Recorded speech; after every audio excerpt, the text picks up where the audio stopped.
안녕하세요.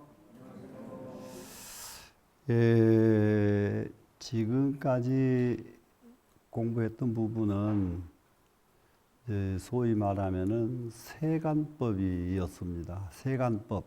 세간법이라고 하는 것은 이 세상 사는 법이죠. 이 세상에 사는 법에도 일정한 규칙이 있거든요. 그래서 이 규칙에서 정말로 이탈되지 않으면은 세상을 잘 사는 기준이 되는 것이고, 그런데 지금 103쪽에 태고문선이라고 지금 여기 나와 있습니다. 그럼 태고 보국사의 문집에서 발췌한 글인데요. 이 글은 출세간법이에요. 출세간법 그러면은 이 세간법이 아닙니다.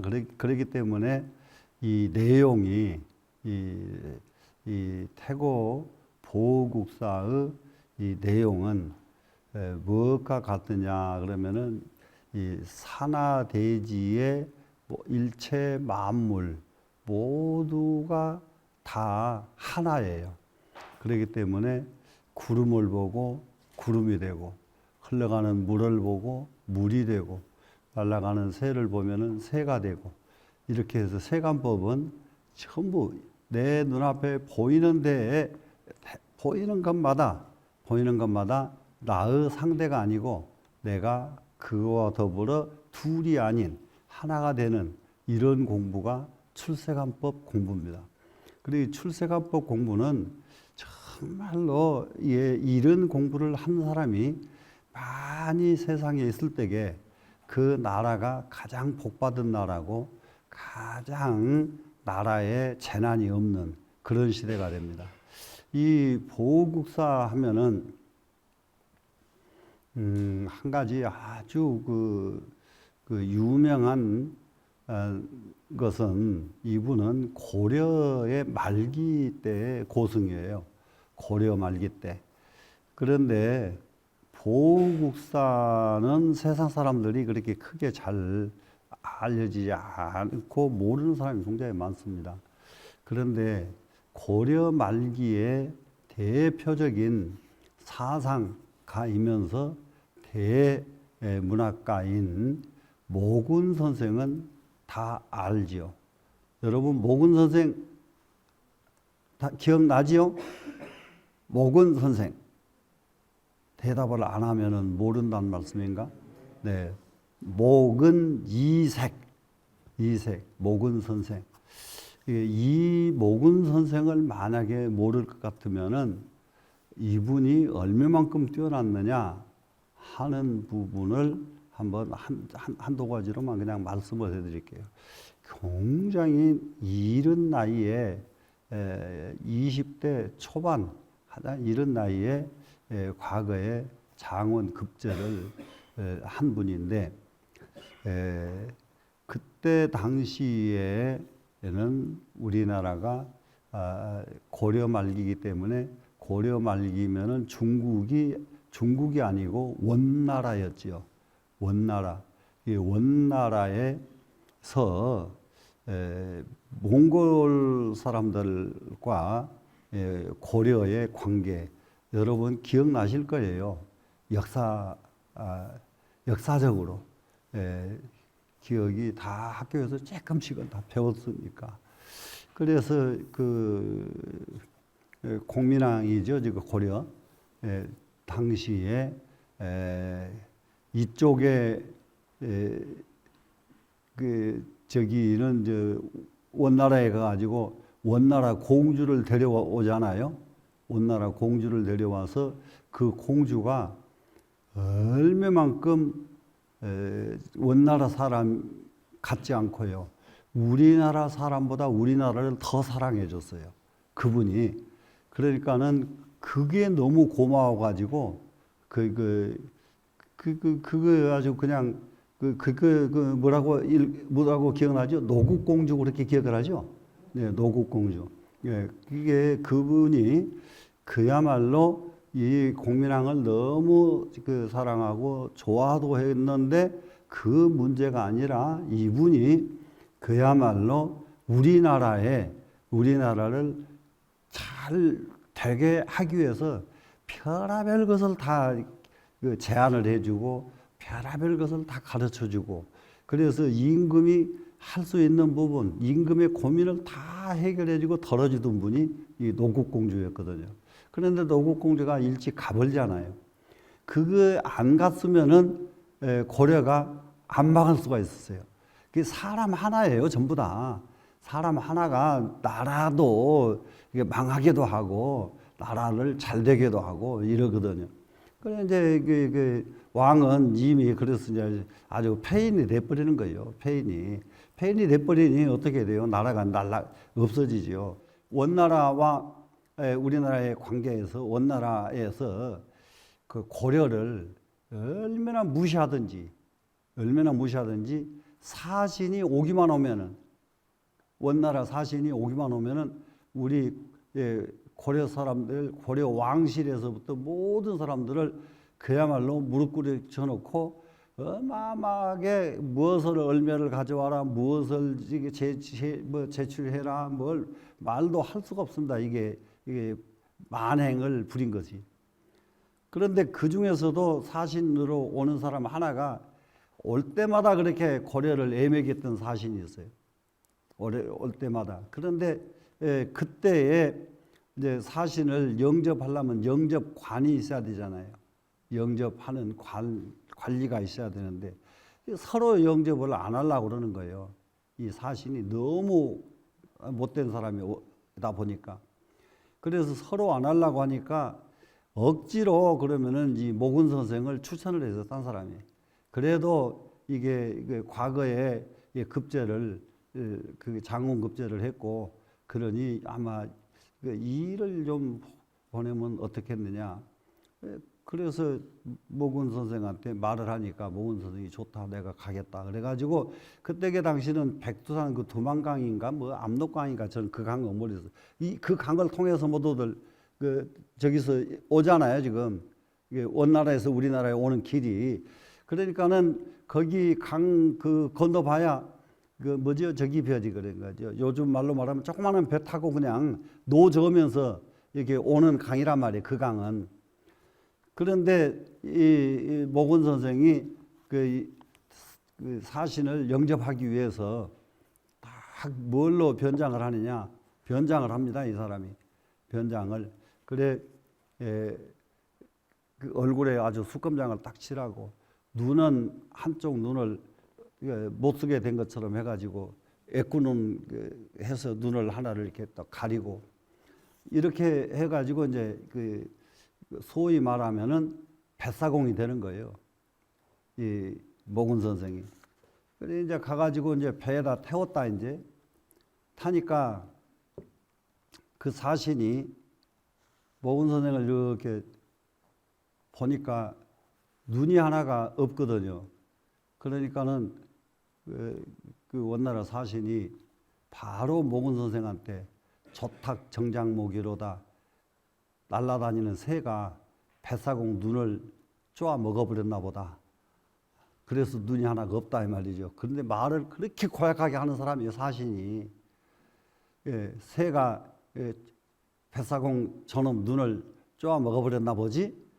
이렇게 말을 하니까 모군 선생이 그 말이 떨어지자마자 그 사신의 얼굴을 쳐다보니까 코가 삐뚤어짐하게 생겼더래요. 이렇게 한쪽이 이렇게 삐뚤어하게 생겼어. 근데 그걸 안 놓치고 풍치문장비로다 바람이 사신의 코를 그냥 휙 불어버렸나 보다. 이렇게 대꾸를 하니까 사신이, 아니 뱃사공한테 지금 요즘 말로 그냥 한 방 먹은 거 아니에요 지금, 뱃사공에게. 그래서 이제 꼼짝도 안 하고 그냥 가만히 앉았다가 이게 뗏목배를 타고 이게 오는데, 저 갈매기 떼가 뭐 장관이라 하자. 그러니까 이게 갈매기 떼를 깨끗거리고 막 바다에 노는 것에서 바로 시흥이 돋았어요. 이 사신이. 그래서 시를 바로 읊습니다. 잠부침 잠잠부부침 강상 귀어지저로다. 잠겼다 떴다 잠겼다 떴다 잠겼다 잠겼다 떴다 떴다 잠겼다. 아주 시도 근사하게 지어요.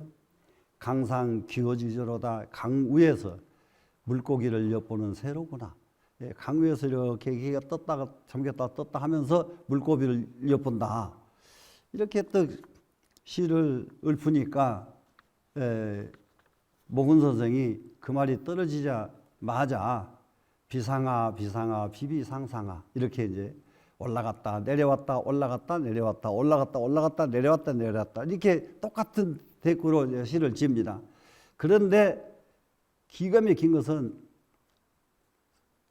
그 원나라 사시는 물고기를 엿보는 새다. 그러니까 직설적인 것이 되면은 시로서 그 서정감이 떨어지잖아요. 그런데 모근 선생은 원중 타마지배로다. 타마지죠. 동산 꽃동산에 나비가 꽃을 탐하는 나비와 같구나. 그러니까는 어떻게 돼요? 시가 이거는 이제 시가 됐죠. 이제 기가 막힌 시가 됐어. 그러니까는 이 사신이 깜짝 놀랐어요. 언제 이 사람들이 이렇게 수준이 높아졌느냐. 그래서 살금은지 물어봤어요. 야, 너 나라에 좀 글 좀 하는 사람들이 좀 들어 있나 보지? 이렇게. 그러니까 말도 마십시오. 글 잘하는 사람이 하도 많아가지고 저 같은 거는 거기에 끼지도 못해서 겨우 뱃사공이나 해먹고 삽니다. 이렇게 대답을 하니까 야, 뱃머리 돌려. 가버렸어요. 그러고는 그 뒤에 이제 그 원나라와 우리나라의 관계는 이제 끝나고 말았는데, 이런 아주 출중한 모근 선생입니다. 그런데 이 모근 선생이 바로 태고 보국사를 굉장히 흠모를 해요. 그래서 대국사 문집에 딱 보면은 모근 선생이 서문을 씁니다.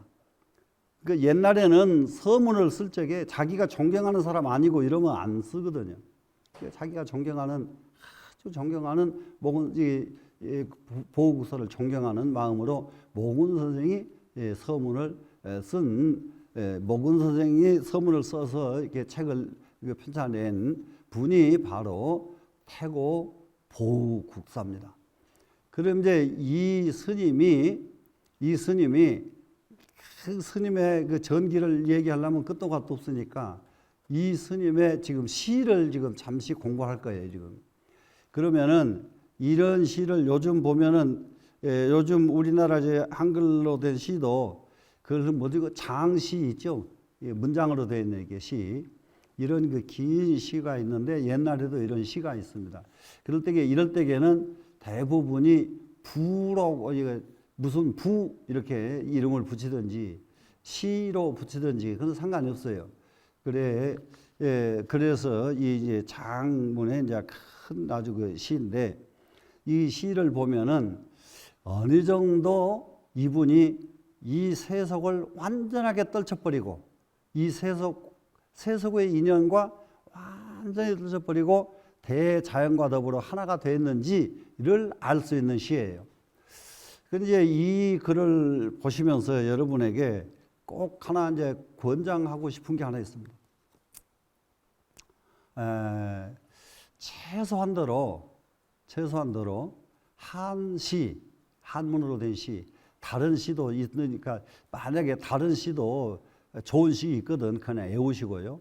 그런데 외우는 데는 한시를 외우시는 게 제일 좋습니다.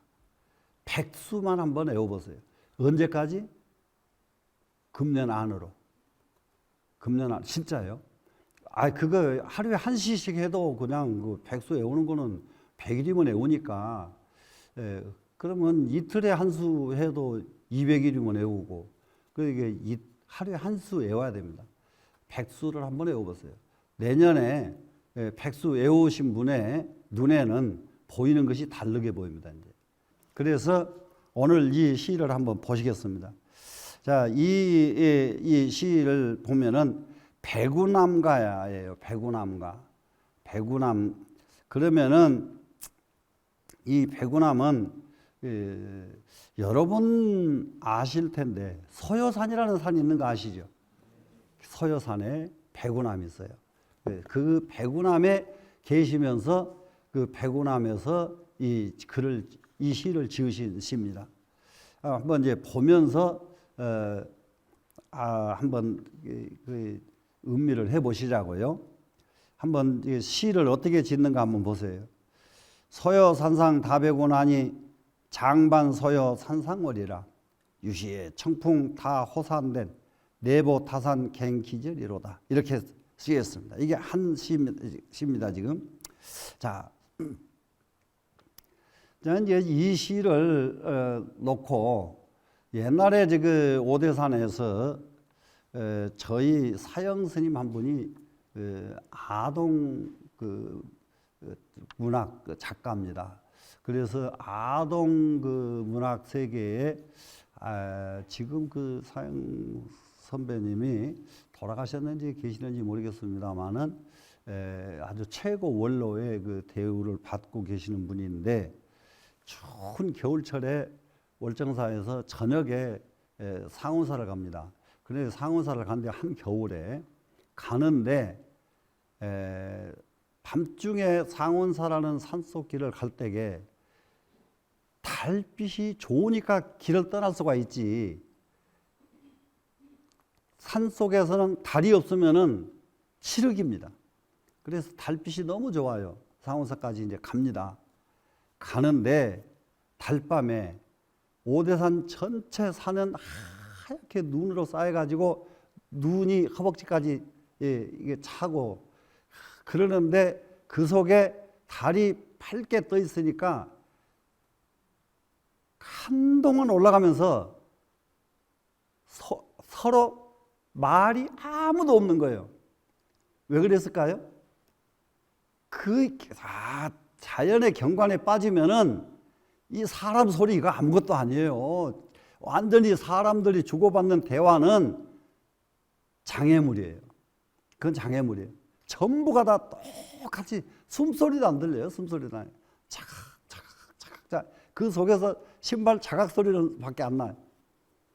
그러다가 이제 제가 그 시인이시니까 그 선배 스님한테 스님, 이 좋은 밤에 시 한 수 생각이 안 나십니까? 했더니 예수님은 기다리고 있던 야, 왜 안 나? 한번 읊어보세요. 그랬더니 참 시 쉽게 짓더라고요. 달밤에 길을 가다 달이 좋아서 이렇게 시작하는데 아이고 금방 시가 금방 나오는 거예요. 그래서 모두 감동을 했습니다. 시라는 것은 있는 상황을 그대로 표현하면 시구나. 있는 상황을 그대로 표현하면 시구나. 그런데 그대로 표현하는 방법이 있어야 표현을 하거든요. 그 방법은 뭐냐? 백수를 외워야 돼요. 시를 외우고 나면은 방법이 누구든지 이제 감정은 다 있잖아요. 그런 감정에 빠지지 않는 사람이 누가 있습니까? 나이가 먹으면 먹을수록 상황에 더 민감해. 감정에 더 민감해요. 아기 때는 그런갑다 이러지만은 솔직하게 여러분들 여기 어릴 적에 뭐 어디서 뭐 설악산 어디 가자고 보채본 일 있으세요? 가거나 말거나 그러죠. 그럴 때에는 그런 거 보고도 안 빠져. 나이가 먹으니까 와 산이 좋구나 물이 좋구나 이랬었지. 그렇잖아요.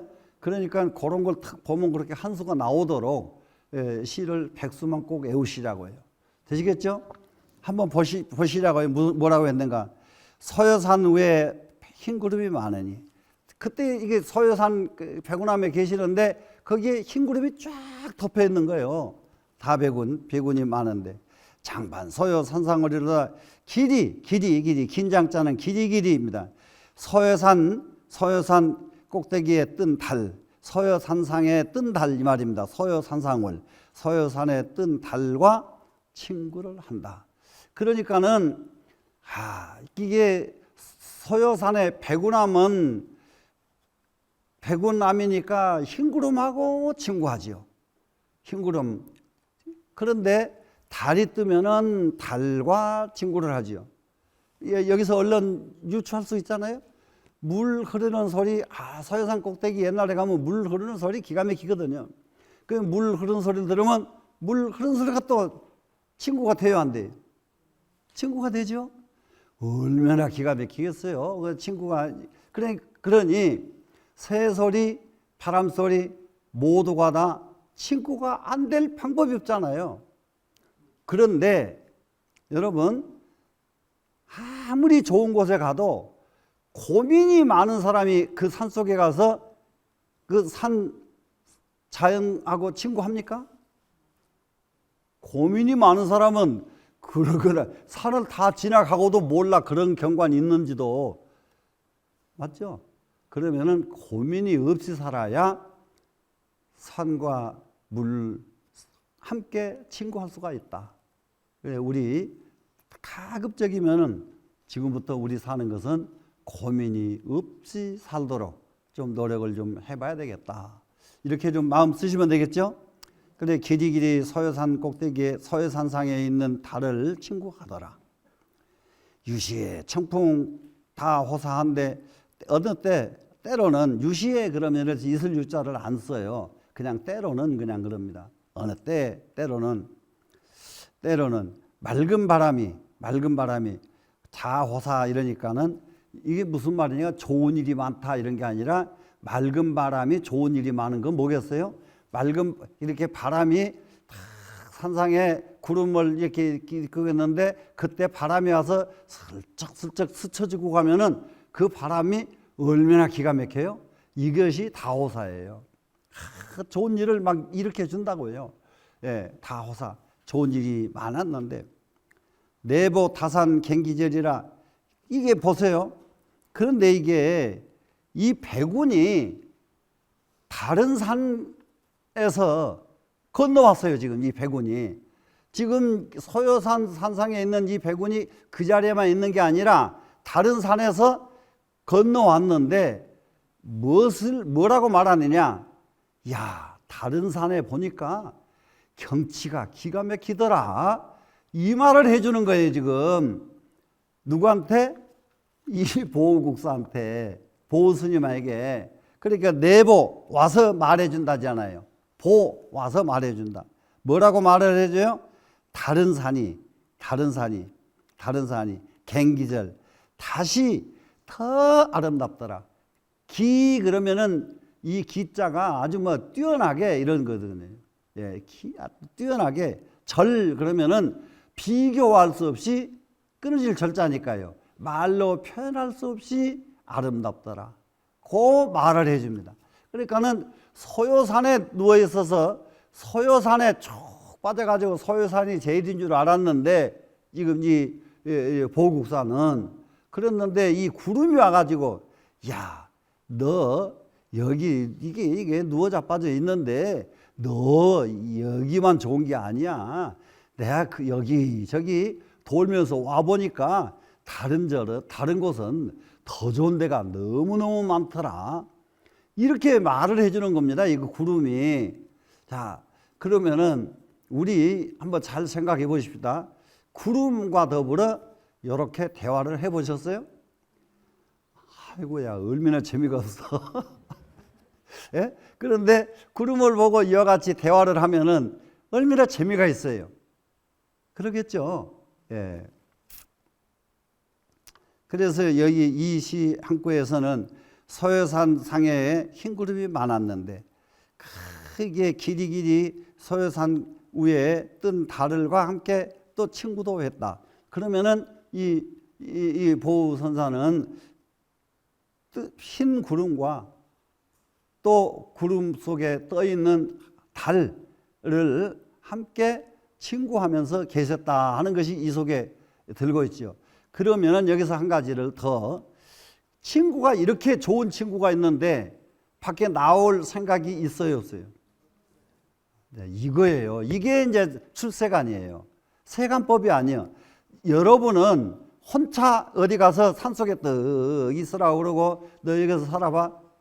그러고 다 가버리고 없어봐요.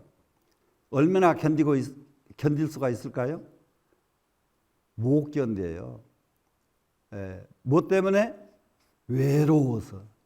그런데 산과 백운, 흰구름, 달을 친구할 줄 알면은 애로움이 있나요, 없나요?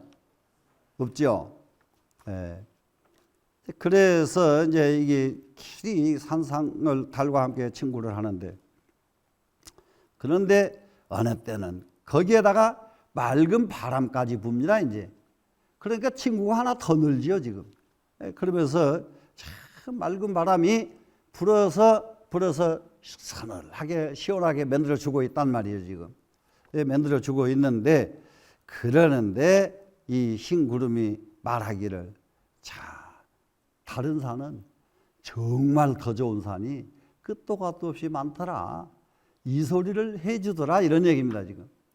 그러니까 구름을 보고 다 이 산만 이렇게 좋은 것이 아니라 천지사방에 가는 곳마다 정말로 산이 좋구나, 이렇게 느낄 수가 있는 거예요. 그럼 여기서 하나, 산이 좋다, 뭐냐 그러면은, 장단은 가가요. 장단은 집집마다 장점, 단점은 집집마다 있어요. 인심은 처처동이라 사람 마음은 곳곳마다 똑같다. 이게 옛날 그 시의 옛날 식구예요. 보면은 네 집, 내 집 해도 저 집이 그렇게 좋아 보이는데 깊게 들어가 보니까 그 집에도 고민이 또 있더라. 우리 집 이렇게 힘들어 보이는데 남들이 보면 우리 집도 또 좋은 점이 또 다른 사람 눈에는 또 보인다고요. 그러니까 우리 집 그렇게 애달파하고 우리 집 아이고, 내 팔자가 왜 이렇게 힘드냐, 이 생각할 필요 있어요, 없어요? 예? 아, 우리 집 맞아. 장단은 가가요. 집집마다 있어. 장점, 단점. 우리 집도 장점 있고 단점 있어. 인심은 처처가 동이라. 그렇잖아요. 예. 그러면은 굳이 이리 가야 되고 저리 가야 되고 이걸 가서 구경해야 되고 저걸 구경해야 되고 쫓아다닐 필요가 있나요, 없나요? 없어지죠. 이러면은 출세관법이란 말이에요. 이 세상의 어느 것에도 탐나는 마음이 끊어지는 거예요, 지금. 탐나는 마음이. 야, 이렇게 그러면은 이렇게 탐나는 마음이 끊어진 이 사람에게 한번 생각해 보십시다. 이 세상에 부귀영화가 무슨 탐날 일이겠는가? 부귀영화가 탐날 일이 아니죠. 되시겠죠? 예. 그리고 나서 이제 그 밑에 구로 넘어갑니다. 105년 무심 변태어라가, 흰구름은 무심코, 흰구름은 아무 마음이 없습니다, 지금. 그런데 대허공, 온 우주 허공에 흰구름은 가득 덮여 있습니다, 지금. 그런데 구름이 없어지는 걸 봤더니 마치 뭐가 같느냐, 홍노라고 하는 것은 붉은 화로입니다. 불이 이글이글이글하는 화로 알죠? 이 화로불에 하얀 눈송이가 뚝 떨어지면 어떻게 돼요? 붉은 화로 눈이 떨어지면은 눈송이가 녹아 없어져 버리죠. 그러니까 눈송이가 붉은 화로에 떨어지면 녹아 없어지듯이 이 구름이 그렇게 하늘에 덮여 있더니 하나씩 녹아 없어지고 마는구나, 이거예요. 그러니까는 이 구름이 아주 자세히 봤어요. 우리가 무엇을 보면 아느냐, 산에 구름 떡 떠 있는 거 보면은 저 구름이 어디서 왔지? 그 산에서 야글야글 하다가 피어나거든요. 그런데 없어질 때에 이 구름이 휙 날아가서 없어지는 경우도 있고요. 그 동네를 빙금 있다가 없어지는 경우도 있어요. 이 구름이라고 하는. 근데 이게 없어지는 거 보니까 화로불에 눈 녹듯이 없어지는구나, 이렇게 썼어요, 지금. 구름이라는 것은 화로불에 눈 녹듯이 구름이 그렇게 덮여 있더니 없어지는구나. 그래요. 그래 기여 홍로 일점설이라, 한 점의 눈꽃을 화로불에다 덮여 놓으니까 화로불에서 싹 사라져 없어지는 것과 똑같이 없어지더라, 이런 얘기입니다, 지금. 되시겠죠? 그러다가 행우의 사방 무비차하니, 비올 적에가 행우입니다. 지금 비가 오니까 비 올 적에는 사방에 비차가 보이나요, 안 보나요? 한참 비가 막 쏟아지면은 비차가 없죠. 너나 할 것 없이 비에서 모든 것이 다 끊어졌어요. 지금 앞뒤가 다. 예, 비차가 없더니 심을 개 헌혈이라. 예, 저게 뭐냐, 이제 비 올 적에는, 비가 행후에는 온 사방이 이곳 저곳 가릴 것 없이 똑같이 비가 왔습니다. 지금 오더니, 그러고 나니까 어떤 상황으로 또 변했느냐, 비 오고 나니까 변화가 생기거든요. 뭐냐, 심을 개 헌혈이라. 곳마다 물건마다. 여기서는 옛날에는 우리가 중국말을 잘 못해가지고 한문을 볼 때에는 심을 이러면은 이 곳, 이 물건 이렇게 읽었어요, 옛날에는. 근데 지금은 중국말을 조금 공부를 하고 보면은 그러면 이 시자를 안 새겨요. 곳마다 이렇게 해요. 가는 데마다. 그냥 마다입니다. 물 그러면은 물건마다. 이 물건 그러면 한계가 돼버리잖아요. 이 물건 말고 저 물건은 빠져버리죠. 이 곳 그러면 이곳 말고 다른 곳은 또 빠져버리죠. 그렇기 때문에 이 시자를 안 새기는 거예요. 되시겠죠? 그러면 여기서는 가는 데마다, 이게 첫자는 있는 물건마다 이렇게 해요. 물건마다 모두가 다 헌혈이라. 모두가 다 기쁘고 기뻐하더라. 무엇을 기뻐했습니까? 오는 비를 그렇게 기뻐하더라. 여기서 이제 시를 애우시라고 했으니까 한 가지만 더 일러드릴게요. 시를 애우라고 해놓고는 그냥 애우라고 하면 재미가 없어요. 자, 보시면은 제일 웃구절 보겠습니다. 서요 산상 다배구나니 장반 서요 산상월이라. 이게 시에는 이게 두 번째 구가 있죠. 첫 번째 구는 다배군, 두 번째 구는 산상월 그랬습니다. 그러면 두 번째 구의 월자는 월 발음이 제일 끝에 뭐가 됐습니까? 끝에가 월, 니을. 네, 니을이에요, 니을. 이것이 운자입니다. 운자. 두 번째 구에서 운이 시작이 돼요. 그러면은 유시의 청풍 다 호사, 내보 타산 갱기 절. 그러면은 세 번째 구절은 지 맘대로 쓰고요. 네 번째 구절은 두 번째 구절에 달월자 월 니을이었죠. 여기는 갱기 절자 또 니을이죠. 이렇게 해서 두 번째 구와 네 번째 구가 운이 같아야 돼요. 아니, 한문시는 이런 일정한 규칙에 의해서 글을 지어야 되기 때문에 이 글을 공부하는 사람들이 훨씬 뇌가 많이 발달을 해요. 그냥 한글시 막 지으면은 이런 규정이 없잖아요. 그냥 지으면 돼요. 근데 여기는 이게 딱 이렇게 있습니다.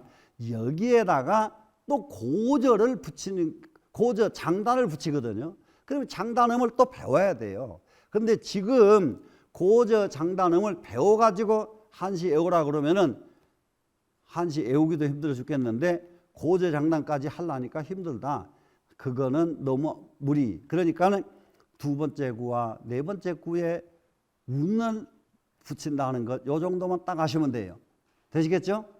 예. 그러면은 여기서 백운은 무심변 대어라가, 백운은 무심코 온 태공에 두루하다가 기어 홍로 1.설이라 또 니을이 또 붙었죠. 지금 행우 사방부 피차하니 시처심을 개 헌혈이라. 그러니까 또 니을 또 붙지요.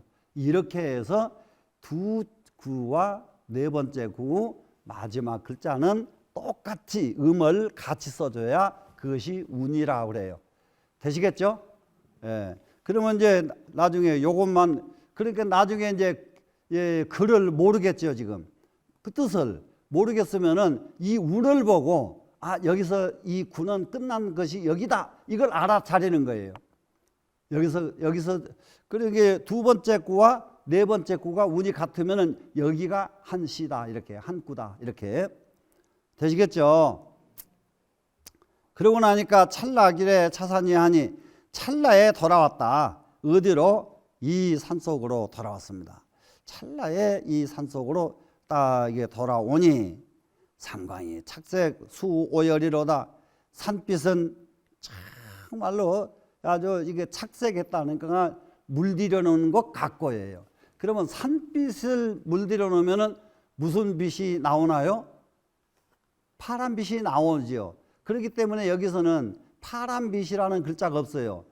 산광이 착색만 했지 물들였다고만 됐죠. 그런데 산광에 물들여놓은 것은 무슨 물이 들더냐? 산속에는 파란 빛깔이 파랗잖아요. 산은 보면은. 그렇기 때문에 착색해 놓고도 산빛은 파랗고 이렇게 번역을 해요. 예, 거기다가 또 하나 더 하려면은 물들어 파랗고 이렇게 하면은 너무 시가 안 돼버리죠. 그냥 산빛은 파랗고 이래야 이렇게 글이 되죠. 자, 착색 산빛은 파랗고 수는 오열하도다. 물소리는 오열을 하죠. 물소리는 오열을. 그 오열이라는 말 알죠? 크게 슬프게 운다. 오열한다. 크게 우는 거예요. 물소리는 크게 운다. 그랬습니다. 지금 그렇게 해서 이 소요산에 흰 구름에다가 그러면 이 흰 구름은 홍로에 붉은 빨간 하루에 눈 녹듯이 사라지는 것과 그 다음에 달 그리고 바람까지 이게 아주 즐거운 친구가 됐잖아요. 즐거운 친구가 됐는데 이제 밑으로 또 내려가 봅니다. 지금 내려 보면은 또 하나의 친구가 등장을 합니다. 어떻게 찰나의 길에 산이 하니 이 산 속에 들어오니까 산광은 파랗고 물이 오열한다. 물이 하나 또 들어왔죠. 지금 산빛에다가 물소리. 여러분들 지금 한번 갔다 오신 곳들 어떠세요? 이제 생각해 보면은 가장 기억나는 폭포 소리, 가장 기억나는 물 흐르는 소리. 한번 이렇게 쭉 연상을 한번 해보세요. 그러면은 얼마나 마음이 편안해지고 이렇게 사람은 마음을 어디다 뒀느냐에 따라서 마음이 편해지고 이게 그런데 그거 다 놔둬버리고 갑자기 동대문 시장을 또 연상을 한번 합시다. 동대문 시장을 연상하면은 아이고 시끌벅적. 맞아요. 그래서 우리는 마음을 편안하게 가라앉히려면은 어디로 돌아가야 될까? 자연으로 돌아가야 된다. 되시겠죠? 자연으로 돌아가면은 마음은 편안해집니다. 그런데 자연에 돌아가 봤자 자연에서 초탈한 것만 하겠는가? 자연에 이게 가장 자연에 순응하는 데가 어디냐면 도교거든요. 그래서 도교는 무의자연 그래. 자연을 노래하는 것은 전부 도교예요. 근데 자연을 노래하고 하는데 자연에 빠져 있는 거예요. 자연 속에 빠져 있어요. 근데 불교에서는 자연 속에 빠진 것이 아니라 자연에서도 어떻게 하라고? 초탈. 자연에서도 초탈해야 돼. 이게 출세한 법입니다. 되시겠죠? 그래 이제 물이 오열을 한단 말이죠. 그러니까는 물소리가 들어가는 소리가 방울지어서 너무 아름답게 들릴 수가 있고 그런데 사납게 흘러가면은 꼭 전쟁하러 나가는 물과 같기도 하고 또 이게 어떨 때에는 그 물의 계곡에 따라서 그야말로 오열하듯이 흐르는 물도 있단 말이에요. 오열하듯이 흐르는 물. 그러면 소요산 물이 그렇게 오열하듯이 물이 흘렀나 봐요. 오열하듯이 흐르는구나. 고함은 의 비무관이요 태고함을 말합니다. 지금 태고함. 여기에 이제 이 태고함은 여러분 태고함이 어디 있는지 아시는 분 계실 텐데 태고암 지금 새로 중창했거든요. 태고암 북한산이에요. 북한산 태고암 거기에 가면은 태고암에 태고 보호국사 비도 있습니다. 그 태고암에 태고암을 지금 말을 합니다. 지금 태고암은 의하여 태고암은 의 그러면 옛날처럼 예나 지금이나 똑같이 한결같이 태고암은 비무관이요 무관에 있지 않고 무관에 있지 않은 것이 태고암은 산에서 높은 산인데 산에서 상당히 지금 좀 내려와 있어 가지고 그게 물도 좀 약간 좀 조금 이렇게 좀 비껴서 있고 그러면은 산 속에 있어도 구름이 끼는 것은 별로 덜하고 이게 무관 그 안개 속에 갇히게 되는 이런 집터는 본래가 산 속에 집을 지을 때에 안개 안 끼는 터에다가 집을 지어야 되거든요. 안개 끼면은 수분이 있어요, 없어요? 수분이 있죠? 수분이 있으면은 그 터에 좋을 수가 없잖아요. 그래서 집터는 수분이 없어야 돼. 근데 여기는 무관이 아니에요. 그렇게 안개 사이에 있지 않고 아주 양명한 데 있다 이 말입니다. 지금 연운이 외에도 창태활이로다. 연운 하면은 뭐냐? 아주 연결된 구름 그러니까 아주 온 산에 꼭 찬 구름 이 말이거든요. 연운 구름이 그냥 여기도 구름 저기도 구름 연결 지어졌지요. 연운이 외도 하는 것은 이게 외자가 슬플 외자인데요. 여기서 외자는 위태로울 외자예요. 험할 외자예요. 험한 길 여기 길도자죠. 험한 길 아주 이게 여기저기 구름이 둥실둥실 떠 있고 그 밑에 길은 험한 길이란 말이에요. 길이 험악해요. 험한 길에 창태활이로다. 창태활은 푸를 창자입니다. 이 창자는. 그리고 태자가요. 이끼 태자예요. 그 산속에 가보면은 사람들이 다니는 길에 이끼 끼어가지고 길이 미끌미끌할 때가 있잖아요. 이거 미끄러질 활자거든요. 그러니까 푸른 이끼가 끼어서 길이 미끌미끌하더라. 태고암 길이 이 말입니다. 지금 자 그러니까는 다시 지금 한 가지를 더 지금 끌고 들어온 것이 물이 오열하고 처음에는 다 백운에다가 산상월에다가 그러니까 구름하고 달 그랬죠. 그리고는 그 경치 그러다가 구름이 흩어져서 없어지는 것을 설명을 했고 그러고 나서는 그 뒤에는 다시 흐르는 물이 등장을 하죠.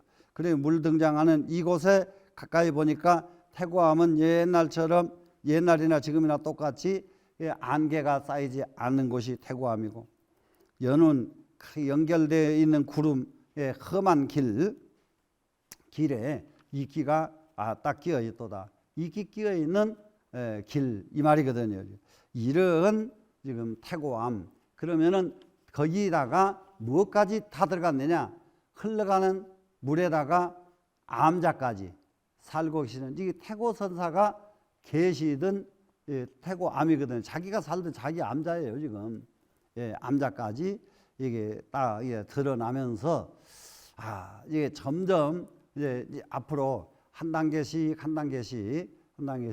이 아름다운 정관이 실제적으로 태고 보우선사의 도하는 양상 속으로 도의 작용이 일어나도록 이렇게 한 걸음씩 더 나오게 되어 있습니다. 지금. 그래 이제 이렇게 이제 글을 짓는 거 보니까 여러분도 연필만 들으면은 한 수 지어지나요? 안 지어지나요? 연필만 들면은 지어지죠. 연필만 들면은. 그래서 우리 다 함께 백수 금년 안에 외우시라고요. 되시겠죠? 여기서 마치겠습니다.